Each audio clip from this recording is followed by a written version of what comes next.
Hello, everybody. Hello, Mary, Charlie, Stefan. Hello. Hello. Hi. And today is finally the day, Mary. We've been talking about it for like 9 months, I think, already. Yeah. This joint event between the ChicagoJUG and the Montreal user group. And thanks to you, we have two great speakers for today. Thank you. Yeah. Let me go through the little presentation of the JUG activity, and then I will let it to you, Mary, and then we would have our two presenters make the presentations then. Sure. So let's start right there. Okay. Today we are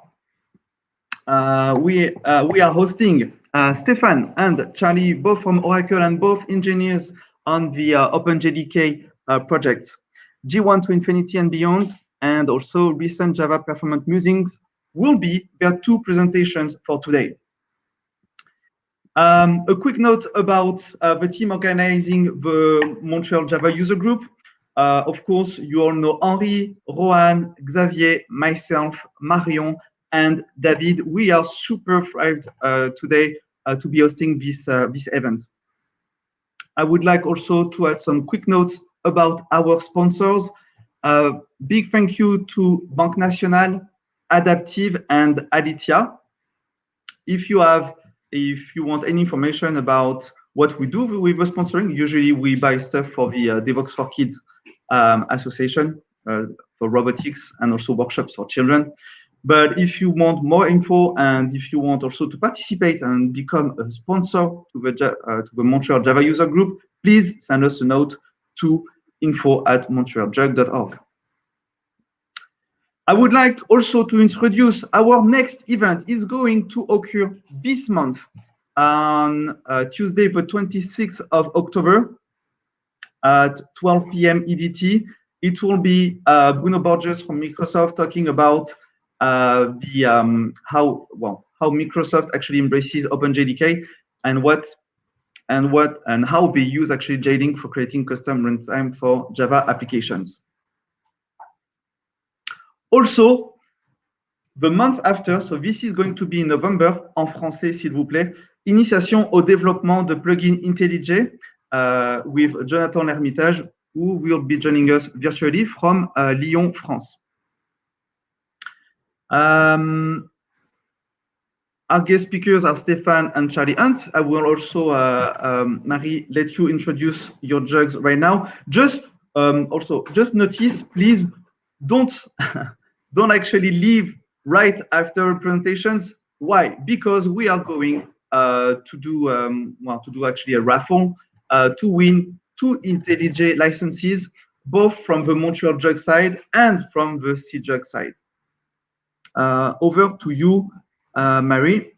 Thank you. Thank you so much, Anthony. Thanks for the great introduction. And also, again, welcome Charlie and Stefan. And we've been waiting for this day for so long. So it's kind of really excited. And anyway, it took me some time to get my stuff set up. So let me share my screen.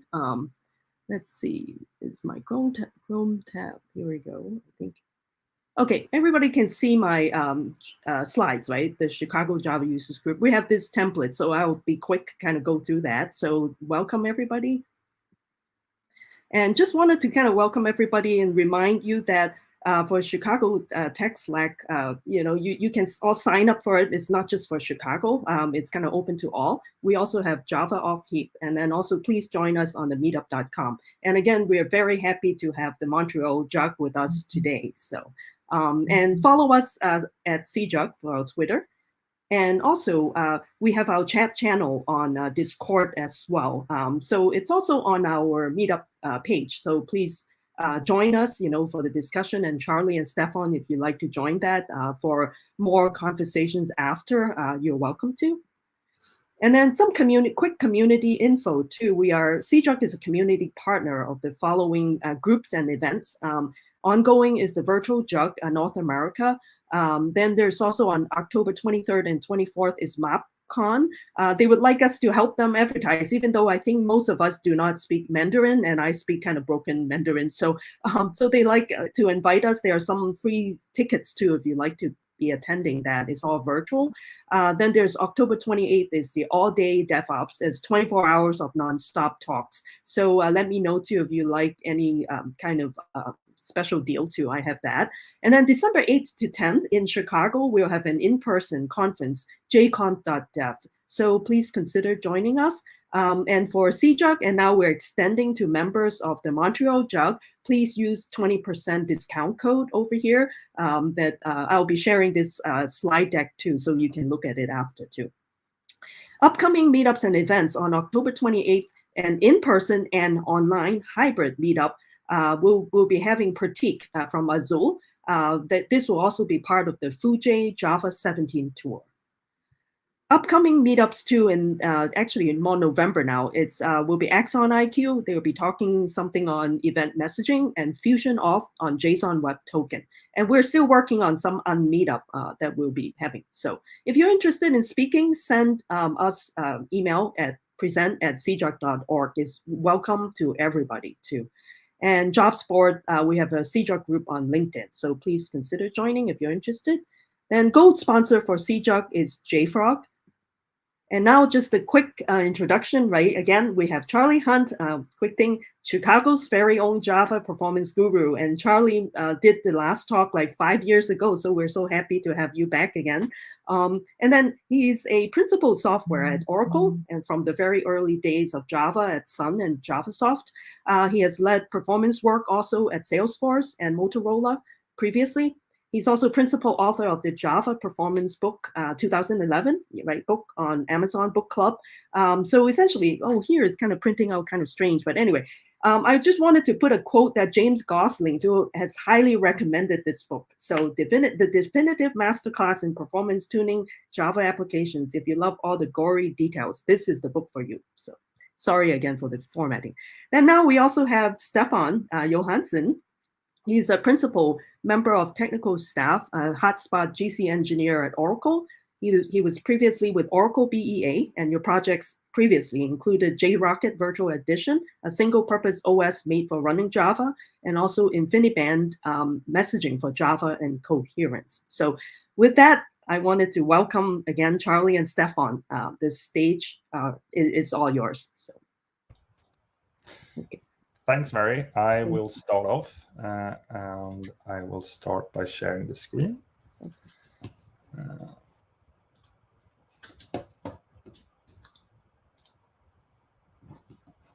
So hopefully you should see some slides by now. I can see you, so if you don't see any slides and don't hear me, please speak up. Yeah, as Mary said, my name is Stefan Johansson. I've been at Oracle for more than 15 years now. The last 8 I've spent on GC and mainly G1. And as Mary mentioned, prior to that, I was working on other JVM-related projects. But yeah, the last 8 years, I've mostly been focusing on G1. And today, we're going to talk about the progress we've made in G1 since JDK 8, basically. I've had this presentation, done this presentation a few times before, so some of you might have seen some of this content, but I've prepared some bonus slides for the end, so everybody should get something new at least. Yeah, let's start off with the agenda for today. I'm gonna do a quick intro to garbage collection in OpenJDK in general, and then look a bit closer at G1, so we know a bit what we're talking about. Focus most of the time on the progress made in G1 since JDK 8, but then also look a bit at the future in the end. The main goal with this presentation is to show all the great progress we've done with G1 and also with the whole Java platform, and hopefully encourage people to move forward to a newer JDK version. Yeah, let's start off with GC in OpenJDK. GC is not only about reclaiming memory. To be able to reclaim memory, you first need to hand it out. This is handled more or less the same way, regardless of which GC collector you use. So the Java threads request memory to allocate from. We call that TLABs, thread local allocation buffers. Once a Java thread has a TLAB, it can do a very efficient allocation by just bumping a pointer and filling out the object. When the TLab is full, the Java thread then requests a new TLab, and the GC satisfies this allocation until it can't do that anymore. And then it's time to do the reclamation. And doing reclamation in an efficient way, that's what is handled differently between the different collectors that we have in OpenJDK. They all use different strategies to try to serve different use cases. There is, of course, overlap, but yeah, we have different collectors for different use cases. Let's take a little look at a few different strategies that you use when you develop a garbage collector. There are, of course, a lot of those, but I just want to mention a few that kind of will help us better understand this presentation. So first of all, in OpenJDK, all the GCs are what we call tracing collectors. So what that means is that we determine liveness by tracing the object graph. So we start off with a well-known set of roots, for example, thread stacks and objects on those, and then we follow references from the well-known roots to figure out what objects are live. So there is no reference counting or anything like that going on in OpenJDK to determine what is live. Then another thing to consider is if you want to do most of the work stopping the world, so that means while the Java application is not running, or if you want to do it concurrently with the Java application. Traditionally, for example, Parallel GC is doing all the work stopping the world. So all the work is done while the Java applications are stopped. The new low latency collectors, on the other hand, they do everything concurrently, more or less. And G1, which we'll look closer at today, is kind of a mix between those two. Having a collector that is generational is in many cases also important and a good thing to avoid having to collect the whole heap all the time. So in OpenJDK, the generational collectors make use of two generations, the young generation and the old generation. All new objects allocated by Java threads end up in the young generation, and the young generation is collected at every GC. If objects surviving a few young collections, they will be promoted to the old generation. And as the old generation fills up, at some point, you will have to collect the old generation as well. When deciding a GC algorithm, you also have to decide which focus, what use cases you want this collector to work best at. There are, of course, a lot of things and aspects to think about. Three that we talk a lot about is throughput, latency, and footprint. With throughput, we mean the raw number of transactions that you can complete in a set amount of time. Latency is more like the time it takes to complete one transaction. And footprint, with that we mean the overhead caused by the GC algorithm. For example, extra native memory needed to do the garbage collection. And we will look more at those a bit further in this presentation. Currently, we have 5 supported collectors in OpenJDK. I won't talk about them all today. As I said, we're going to focus on G1, which is now the default GC in OpenJDK. Up until Java 8 or JDK 8, Parallel was the default collector. Parallels has a pretty strong focus on throughput. It has good average latencies, but if the old generation gets filled up and you have to do a collection of the whole heap, you can suffer pretty bad worst-case latencies. So that was one of the reasons to go with G1 as the default, to avoid those worst-case latencies. Yeah, so let's head over and look a bit closer at G1. As I kind of mentioned, the basic idea with G1 is to have a balance between latency and throughput, not focus only on one of those two, but try to be really good, but not optimal at both. The big thing is to avoid those worst case latencies that we see with Parallel if you have to collect the whole heap. To avoid this, there are basically 2 main attributes of G1 that makes this possible. And it's that G1 is region-based and it supports concurrent marking of the old generation.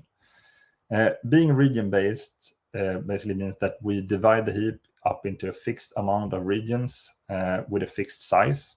Those regions can then either belong to the young generation or the old generation. or of course be free if they aren't allocated yet. Then we have, as I said, concurrent marking of the old generation. This means that we can decide liveness in the old generation without having to stop the Java threads. So even if the heap is really large, we can figure out what is live in the old generation without having very long pauses. Those two things together makes it possible to do what we call mixed collections. Mixed collections are collections where we collect both the young generation and a few regions from the old generation. This way we can avoid to collect the whole old generation at once, and by doing so avoid the very long worst case latencies. Another big part of G1, or a big goal, is to make it easier to tune than some of the garbage collectors that have been around in the past. The main tuning knob in G1 is the pause time goal. So the first thing you should try to change if you want to change the behavior of G1 is to look at the pause time goal. The default value is 200 milliseconds, which has proven to be a pretty good default, giving both good throughput and fairly okay latencies. If you want to focus more on latency, you turn this value down to a lower value to get shorter GC pauses. And on the other hand, if you want to focus more on throughput with G1, you can turn this value up. So the current status for G1. G1 was added in JDK 6, but support wasn't added until JDK 7U4. In the JDK 8 timeframe, G1 became much more stable and mature. We did a lot of big features. For example, we added class unloading after concurrent mark, which basically made G1 able to unload classes without having to do a full GC. And doing full GCs is something that G1 tries to avoid by doing the mixed collections. So in a well-behaved application prior to JDK 8, you couldn't get any class unloading happening without forcing a full GC. So pretty important features going into JDK 8. All those good features and all the performance work, the stability work, made us take the decision in JDK 9 to make G1 the default. Some people thought that this was a very bold decision, but we felt that the balance between latency and throughput, the fact that we put more resources into G1, and the potential that we saw made it a good decision. And looking back, I think it was the right decision. Now people get the benefits from G1 just by using Java out of the box. So now let's head over and look at the progress we've made with G1 since JDK 8. Yeah, we've done a lot of work. It's more than 1,000 enhancements that's gone into G1 since JDK 8. It's both really large features, but also small cleanups, small fixes that make things more efficient. But all those things together have really made significant improvements to the overall performance of G1. And it's not just like we've improved latency or throughput or the footprint. We've improved across all areas. And one big thing to be able to do this is that we've reevaluated old design decisions, and by coming up with new solutions, we've been able to cut away some of the old trade-offs that were done for G1. So yeah, as I will now show you, we've improved quite a bit over quite a few areas. But let's start looking at throughput. We've done a lot of work to improve the throughput for G1. I'm going to mention a few of them. One big thing, if you're running on big systems with multiple NUMA nodes, is that we now have a very NUMA-aware implementation of G1. In the past, G1 had some basic NUMA support, but since JDK 14, G1 will now try to allocate and keep memory local to the thread allocating the memory the first time. On systems with many NUMA nodes, this has shown to give really good performance boost when it comes to throughput.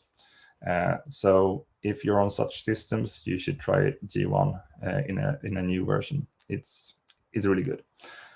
We've also worked hard on making sure that the concurrent work is done as efficiently as possible. So doing the concurrent marking efficient, doing other concurrent parts very efficient, but also looking to make sure that we don't schedule concurrent work unless it's actually really needed. So one thing here is that we can abort the concurrent mark cycle if we realize that a YUG collection has already taken care of the reason that we started the concurrent cycle. For example, if we started concurrent marking because we need to handle very large objects or things like that, we can now abort that if we realize that the YUG collection already took care of that.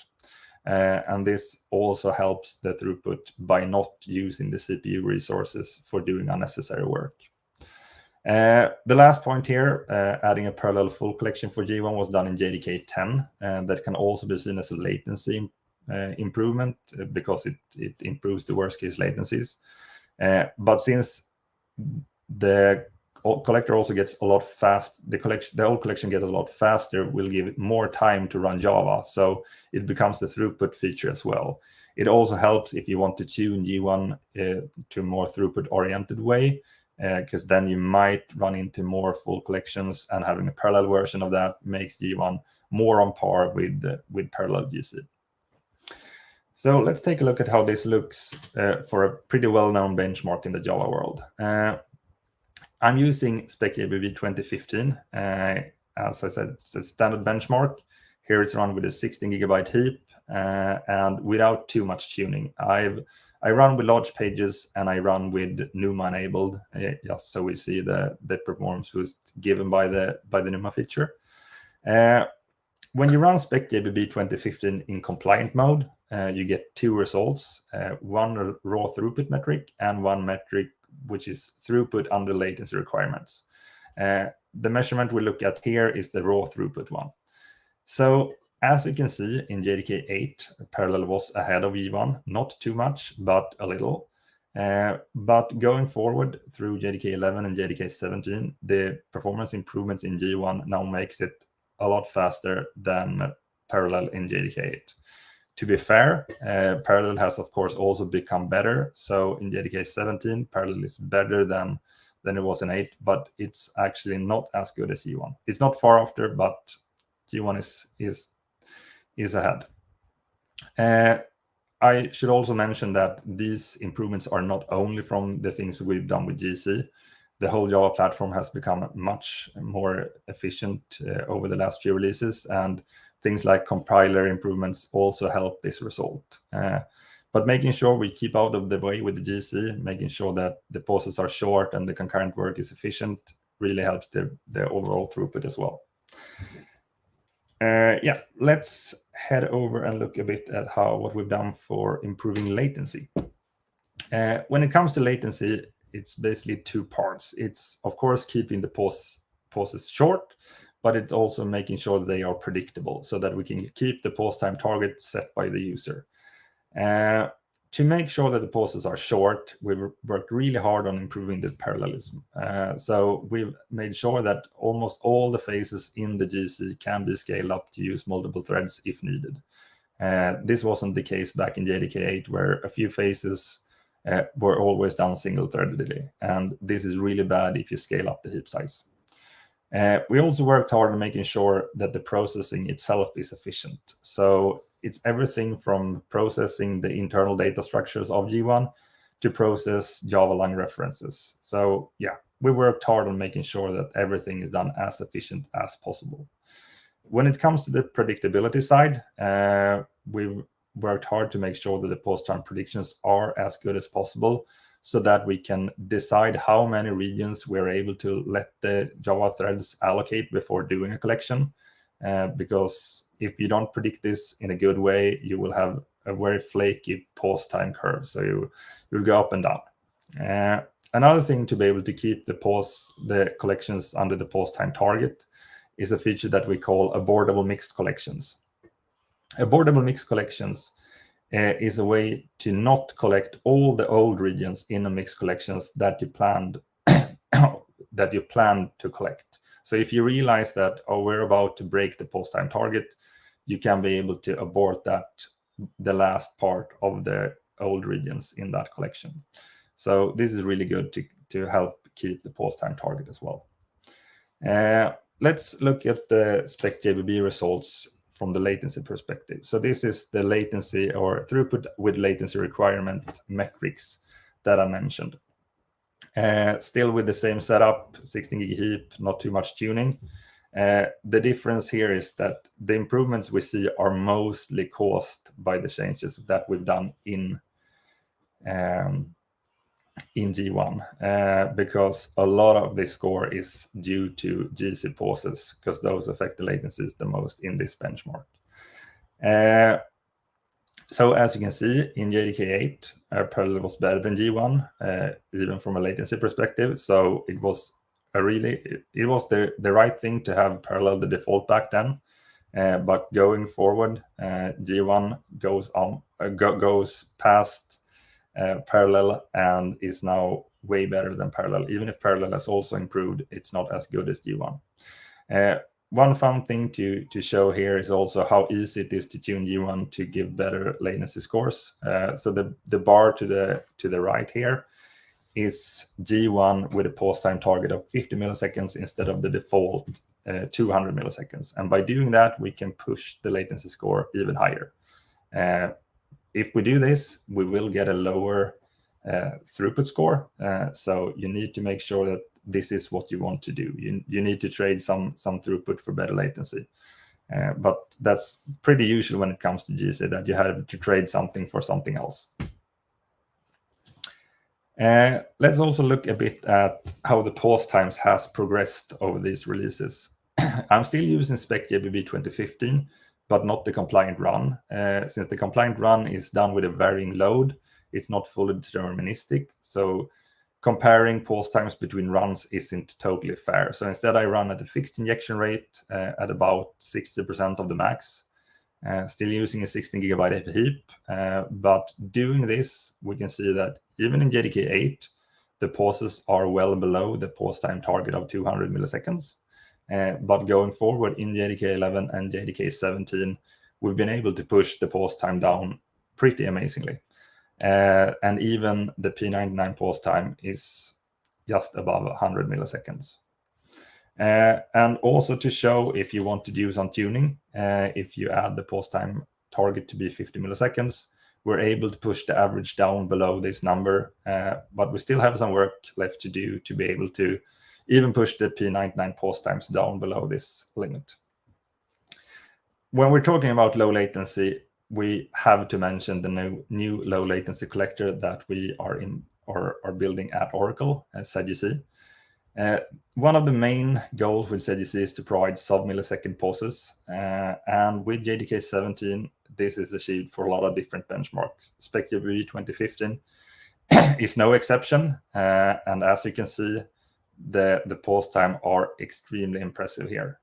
So the average is, way below a fraction of a millisecond. The P99 pause is around 0.2 of a millisecond. So really impressive. The way to achieve this is to do all the heavy work concurrently.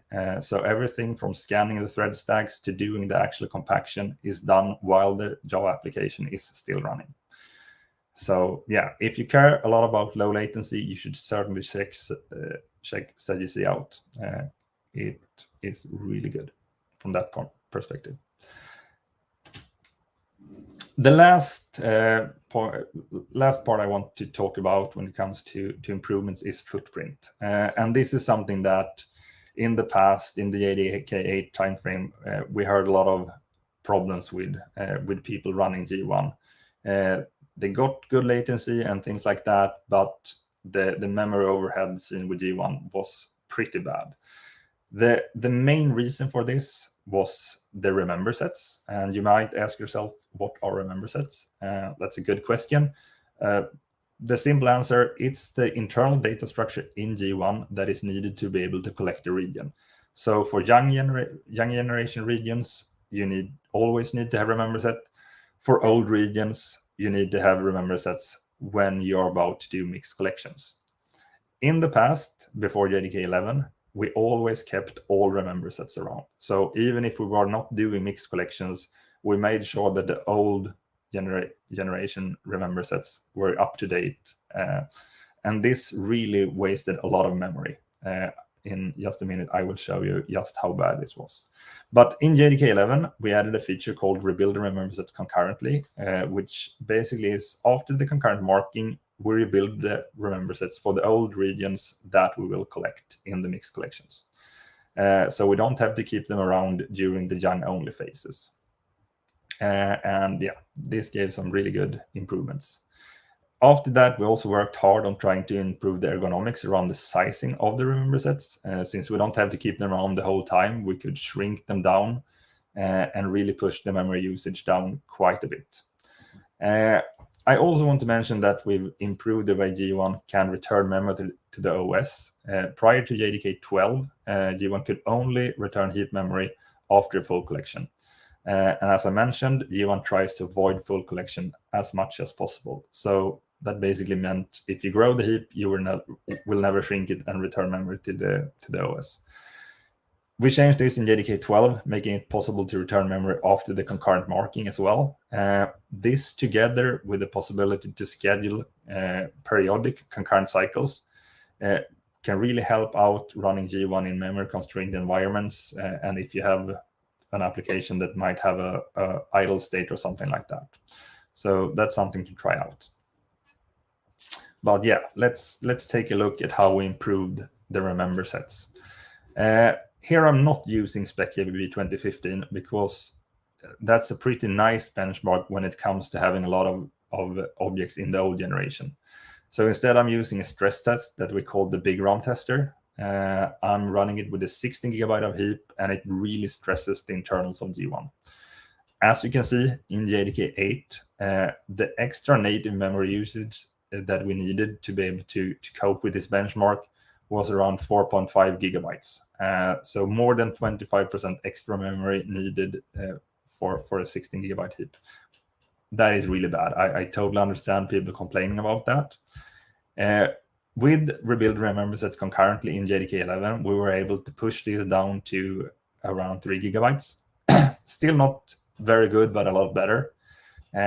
But the great improvements comes after that with the work with sizing and making sure that we only keep exactly the regions remember sets that we actually need around.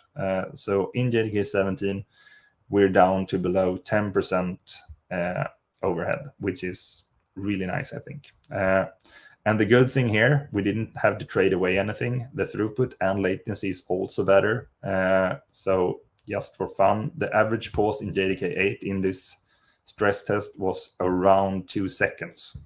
So that's 10 times over the target. Really bad.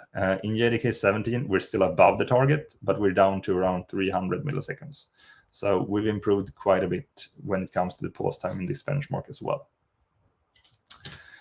So let's take a very quick look at the future. So we, of course, want to keep improving G1. We know of a lot of things that can be made better. We're currently looking at making usability improvements, making sure that G1 behave better in cloud environments and things like that. We also want to improve the overall throughput of G1. And one thing that we know can be improved is the write barriers. Compared to Parallel, for example, the G1 write barrier is quite expensive. So we're investigating if we can improve on this. And we also want to do even further footprint reductions. G1 is still behind Parallel when it comes to footprint. And we have ideas so that we might be able to go down to the levels of Parallel. We already have some things in JDK 18 that will help. So it's looking good. So what are the key takeaways from this presentation then? Well, there have been massive improvements to both G1 and Java as a platform since JDK 8. So if you're running an older version of Java, I really encourage you to try out something newer. And if you are not running G1 because in the past maybe it didn't perform as well as you had expected, I think you should try it out now in JDK 17 because it has gotten a lot better. We also have a lot of exciting features in the pipe. And yeah, those features together is how we're going to push G1 to infinity and beyond. This is it for the main part of this presentation. I have some bonus slides, and I think we should have time to do those. But before heading into the bonus section, do we have any questions? I'm not able to see the chat because I have this big. Maybe if I can. This is good. I'll end the presentation and I'll see if you have any questions.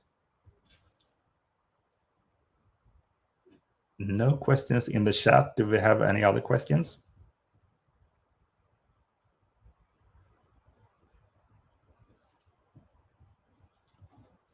I guess not.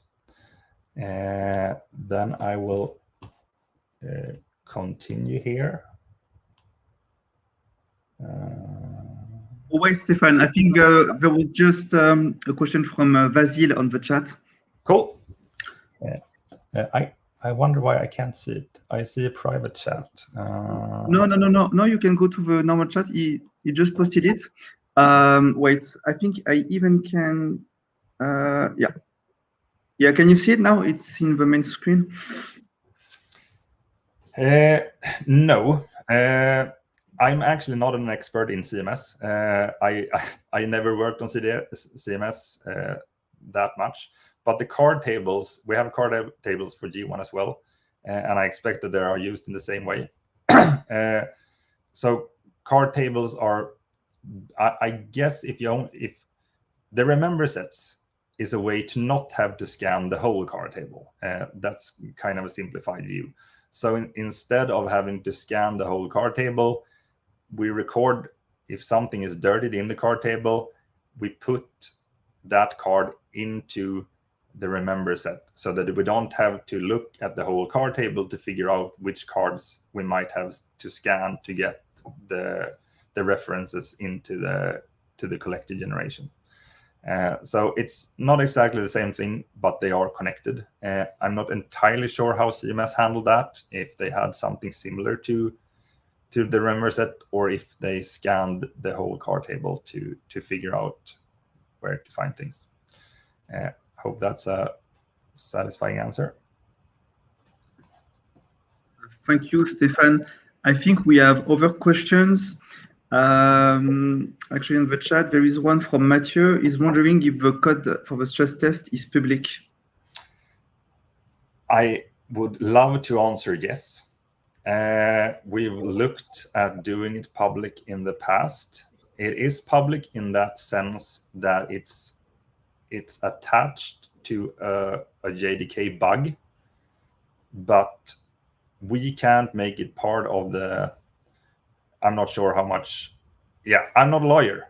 That's the short answer. But there are technicalities because we don't know exactly who the author that made this stress test, who that is, who wrote the first version. So we can't make it part of the OpenJDK, but it is available in a bug. I am not entirely sure, but I would assume that Googling for Big ROM tester would render that bug. And the source code, it's pretty short, and it's basically an in-memory cache that updates, deletes, and reads entries in the old generation, which causes a lot of inter-region pointers, which is really problematic for G1 and for the other collectors as well. To tie back to the last question, that would render a lot of entries in the card table that needs to be scanned. So yeah, it's a pretty good stress test to see problems in your GC. Hope that's a satisfying answer. Well, thank you, Stefan. And we have a last question from Anbu. Yeah. He was wondering, what are the tools developers need to know to monitor how GC works in Java? Well, tools. Yeah, I mean, I always start with looking at the GC logs. Then, of course, we have JFR, which also have some really good events for knowing what's going on with the GC. Another tool that I really like is the native memory tracker, which is, if you turn that on, you can use J command to ask the running Java process how much native memory is your JVM using. And you'll see how much heap memory you have committed. You'll see how much the GC subcomponent is committing. You'll see how much the code cache is committing and things like that. So native memory tracker is also nice, but otherwise, looking at logs using JFR, that's mostly how we do what I use when looking at performance, things like that. And of course, you can, if you run into hard issues, you might have to use other types of profilers like perf in Linux or vtune or things like that. But yeah, I think what you should start with is the GC logs is the first thing. JFR and native memory tracker is next here. And if you have time, Stefan, there is a last question, but just pop out. No problem. There it is. So no, not a hard limit or cutoff. It's just a goal. The option is actually called max GC pause millis, which suggests that it is a hard max. But yeah, that option has been there for a long time. We've talked about changing the name to more show that it is a target. It's not a hard limit. But G1 really tries to keep the pauses under this. But we don't provide any guarantees.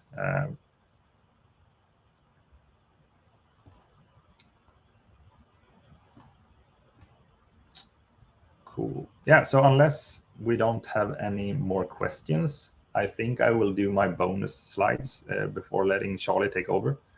They should be fairly quick.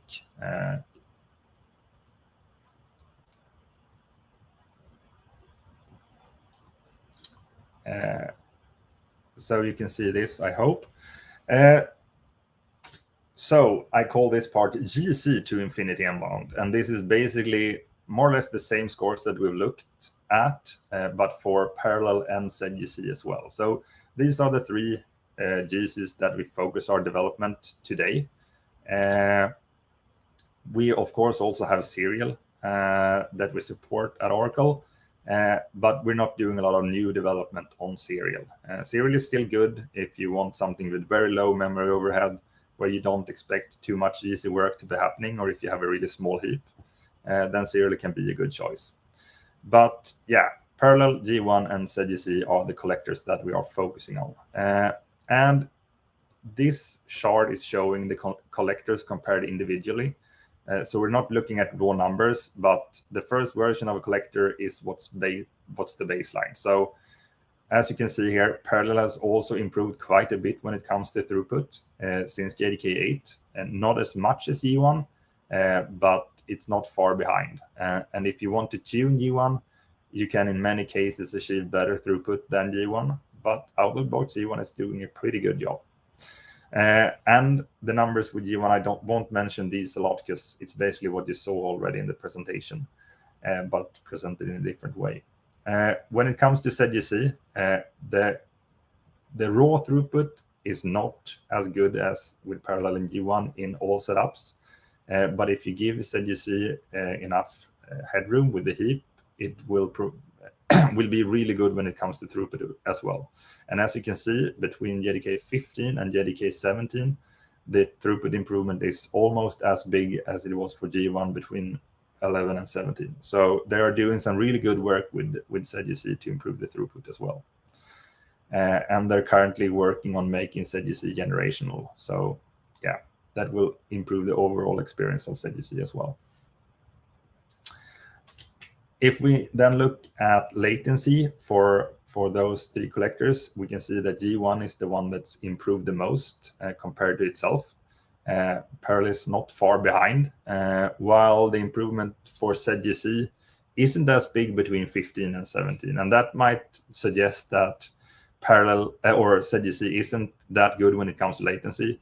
But the fact is that ZGC was so good in JDK 15 already, so that the improvements done to 17, even though the pause times has gone down a lot, the latency score can't go up much more. So even if you the GC pauses get this short, there is still application latencies and other things that still take time.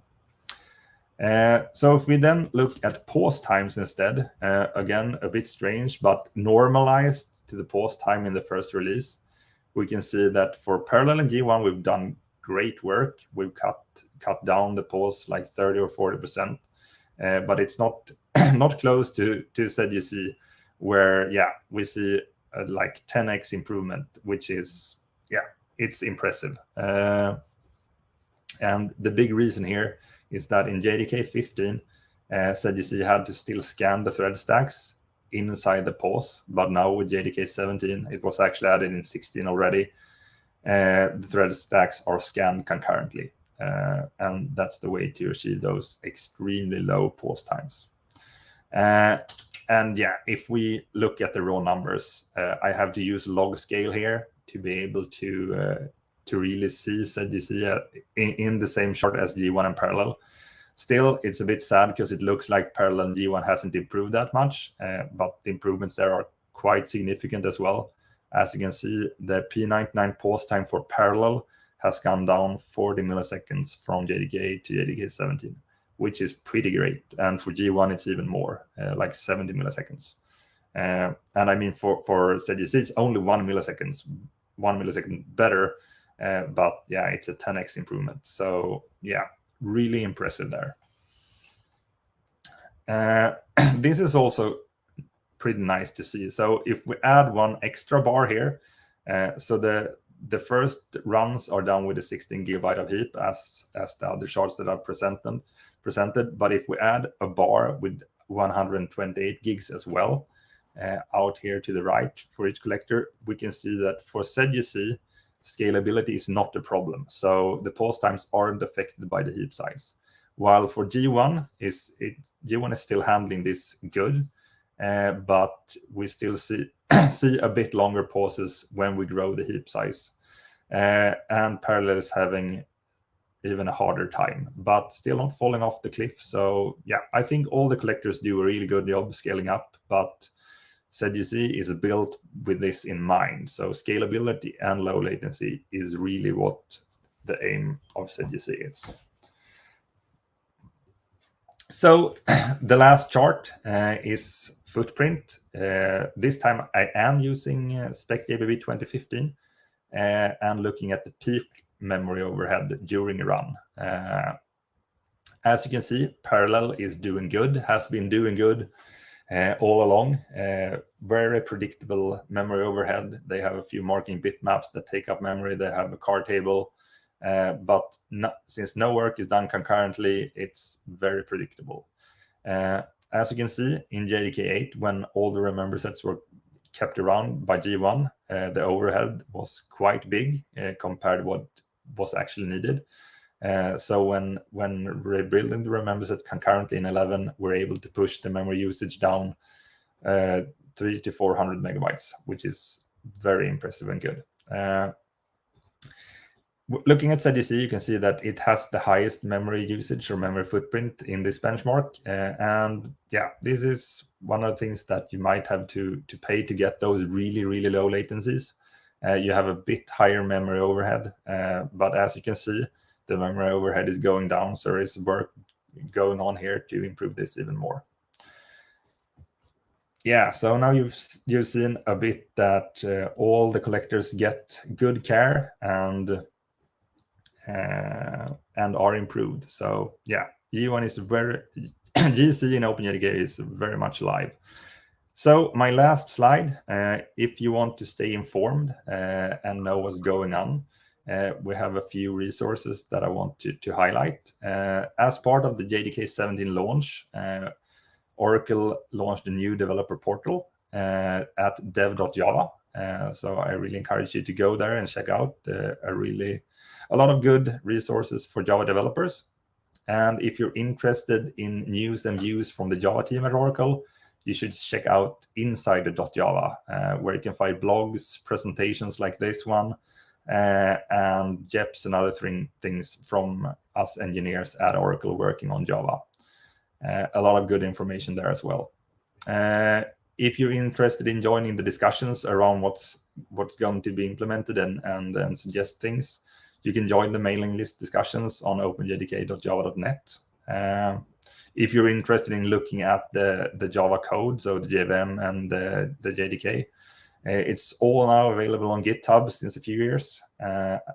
So just head over there and check it out. Or if you prefer your news through Twitter, I encourage you to follow at Java and at OpenJDK.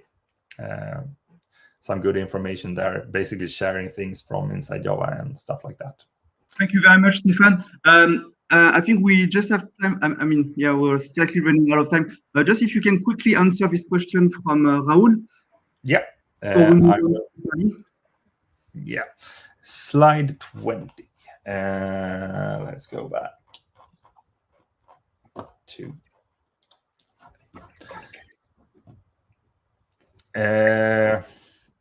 Yeah, I mean, if so, yeah, I guess you see it. I don't have to put it up. I can do it. Yeah, I mean, we don't provide any real-time guarantees like that. But if you want to have something, or if you want as low latencies as possible with Java, I think using ZGC is a very good choice. I don't see any other collector that would work better, but you need to test it and to know that you trade away some throughput and possibly some footprint to achieve those low latencies. But yeah, I think it's a good choice. Super, thank you. Let's move on to the next presentation for today. Charlie, you're up. Let me add you to the stream. So how much time do we have, Anthony?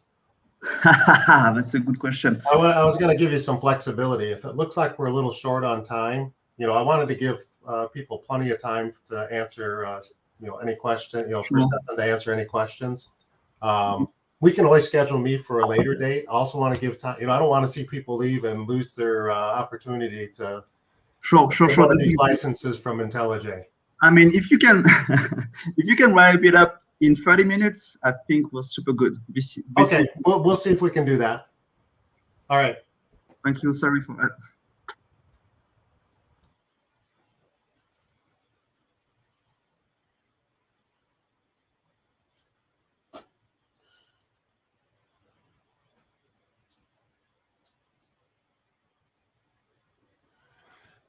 I'm assuming you're seeing everything okay. Nope, we're not. Please share your screen. That's actually where I'm at. All right. Let's see. Yeah, it should be in the control panel at the bottom of your screen. At the bottom. It should of be at the bottom. Yes. You see it now? Nope. No? Okay. I may have to change some things here yet. Okay.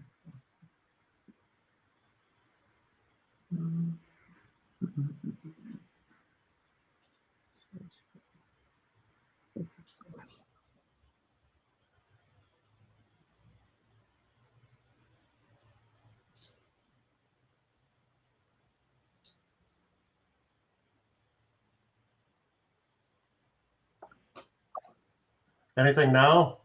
No. No? Okay.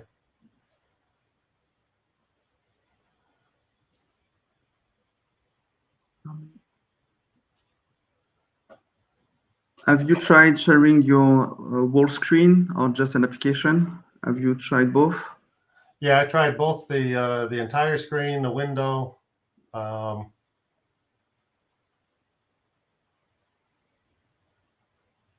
take it that doesn't show up.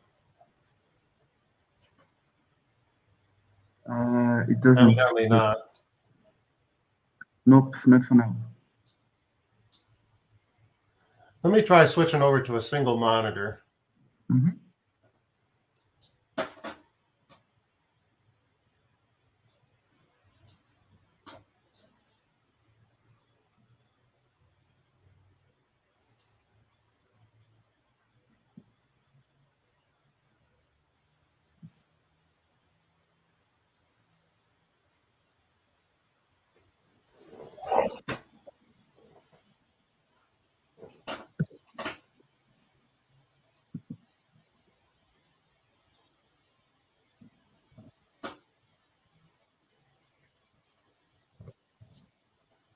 Take it that's still not showing.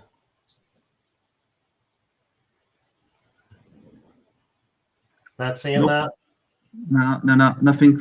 So the way that we would see it in the StreamYard panel, we will see another stream. So this is the way it's being represented.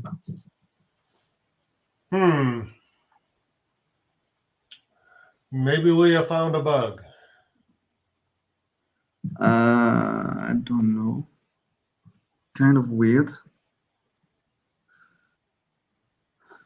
Yeah, I've tried it multiple ways here. Okay. What is your OS? Is it something that you could change? Change computer? I mean, join from another computer. I don't know if it's I'm on possible. Mac. I'm on Mac OS. Okay, it should work fine. I don't run a Windows machine. Haven't for over 20 years. That's all right. That's all right. That should work fine from Mac. I was afraid that you were about to answer Linux or something. So I was. Sometimes support is not. What could we try? We can't hear you, Mary. Sorry, Yes. yeah, I unmuted. But which browser are you using, Charlie? I'm using Chrome. Yeah, Chrome should work. Yeah. Maybe try to rejoin. I mean, just close everything up and rejoin. I mean, and restart Chrome. Yeah, and No, it's rejoin. interesting. I get this message in Chrome that Chrome has lost permission to capture your screen. Yes, accept. And I think I gotta change some stuff here. Yeah, I think if it is the first time that you're sharing your screen with Chrome on Mac, it will Chrome will need to be restarted after you change the settings on Mac OS to allow Chrome Okay. to take control. So yeah. Okay. Yeah. Well, let me log out. Cool. And meanwhile, we'll try to run the licenses. Okay. graphic. All right. Sounds good. No worries. I'll hopefully be back in a few minutes. Sure. Okay. Thank you. Okay. Yeah, go ahead, Mary. Oh, you know what? In my case, I cannot tell who the folks are who are actually present, right? To be selected. That's the only thing. We normally run our meetup, using WebEx, which then I can tell who's there. Yeah, that's right. Here I cannot tell. I was going to suggest if folks can join us on October 28th with the FUJI tour. We'll be having in-person and hybrid, but we'll run the same raffle the same way. And then, if you want to be participate in the raffle, can you all join back in October 28th as well? Then we will, add your names there too. So yeah. But you know what, Mary? Let me try this idea. This kind of a last-minute idea. Sure. Why not ask the current participants following us live to just just type in the chat MontrealJUG or ChicagoJUG, and then the two first to type MontrealJUG and the two first to type ChicagoJUG would be winners. Let's see. Sure. That will be good too. Yeah. Yeah. Yeah, let's see. So you just have to, anybody wants to be, in the drawing right now. All right, Vasily, boom. License for you. Ursula. All right. I see Ursula. Cool. Yep, Ursula too. Yeah, and then I also got Kamran. There you are. Kamran? You've got your two winners for All Chicago. right, we got our two. Yeah, And thank you. All right, Thank then. you, Ursula. There it is. Thank you, Kamran. This is easy. Thanks for the great suggestion. Otherwise, I was going to run the spinning the wheel. Yeah, but this works too. Thank you. Maybe I don't know how we're going to get the coordinates. So, all right, for the MontrealJUG, I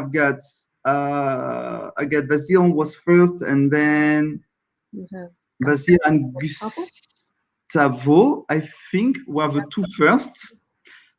Please, if you have I don't know.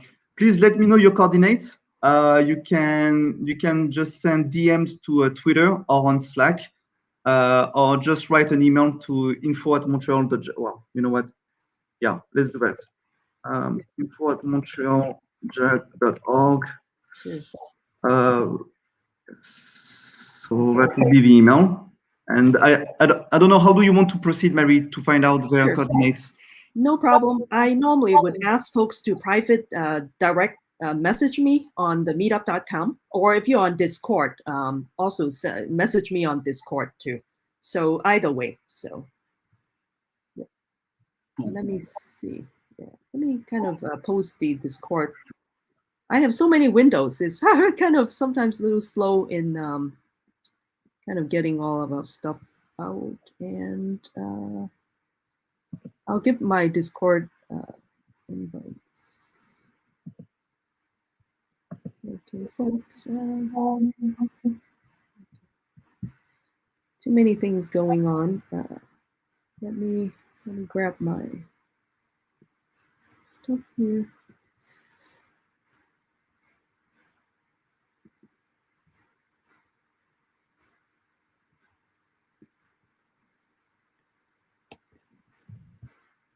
Okay, so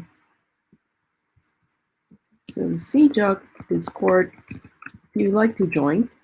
Oops, wait, no. What am I doing?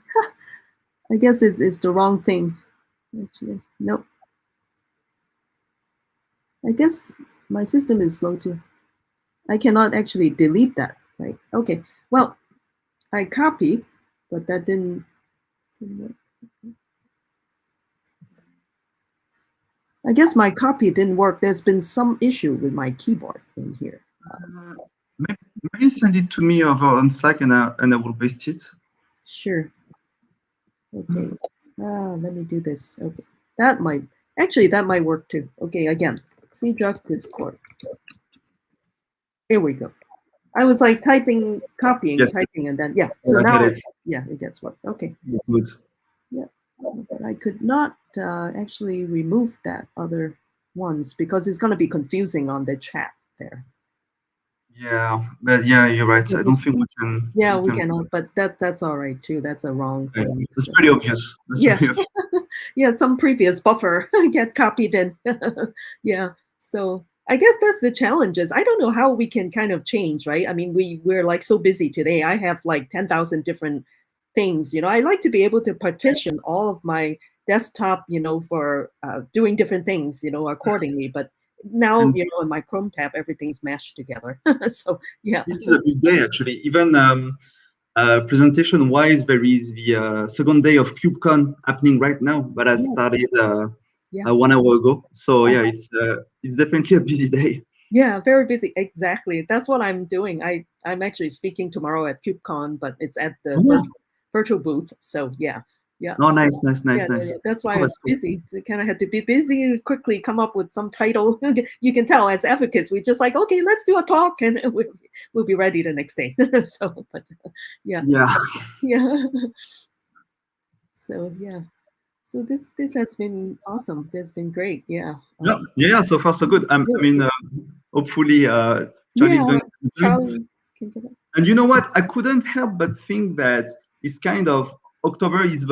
September was the month of Java 17, and October is kind of the month of OpenJDK. With our two presentations today, I think you've got Pratik coming and talk about Azul. And we also have Microsoft, Bruno Borges from Microsoft come and talk about their own JVM. So that's definitely some coincidence around OpenJDK. Exactly. And I was almost going to also suggest too, because we are all friends, right? All of our JUG communities. So the Garden State JUG, New Jersey, right? And they are New York with the New York group too. They are actually going to have a talk, I believe, tonight, this evening. I'm going to advertise for them, Java 17. It's actually by Billy Corando. So yeah, so folks can also join that. So yeah. That'd be nice. Yeah. Hello again, Charlie. Charlie, you're back. Good. We can try this, or if you want to, Mary, I just sent you an email saying this machine's being pretty cranky. If you want to reschedule, that's fine with me. I know we're getting kind of close on time. Sure, that will work too, in case, right? Because now there are technical difficulties. So yeah, and that'll give me a little more time to add some more. I can add some more interesting things in there, and what I already have. So sure. Yeah, I think that will work for us, we can, we'll find some time, and yours will be a more lightning talk, right? Smaller. Yeah, mine was kind of designed to kind of jump around all over the place. Some interesting things that I've run across that. Sure. So a lot of them are things that people kind of get tripped up over, or maybe didn't know, but I didn't realize that. That's good. That's actually useful to know. Yeah, I believe so. Yeah, okay, that will work for us. How about you, Anthony, on the MontrealJUG side? Sure. I mean, yeah, well, yeah, definitely. Yeah, we could do that. That sounds like a plan. Yep. Okay. Yeah, and I can work with the two of you, and we'll get something scheduled. Okay. Yes. That will be yes, good too. let's do that. Yeah. Okay. Sounds great. Yes. So nice to have this. Nice to have this event. We also have our winners for the licenses. Thank you, Stefan. Thank you, Charlie. I'm really sorry, but things happen. It's live. But yeah, let's sync up together and let's reschedule for another time. That's right. Yeah. Yeah, we'll try things out a little ahead of time so we don't run into these little gremlins that are bugging me here today. Yeah, they happen all the time. Yeah. So yeah, and thank you so much, and thank you so much again to Stefan for having given a great talk. Thank you for having me, guys. It was a pleasure. Okay then. All right. Cool. Wonderful. Yeah. Bye then. Everybody have a good day or good evening. You too. Yeah. Okay. Bye-bye. Bye-bye. Bye-bye. Bye.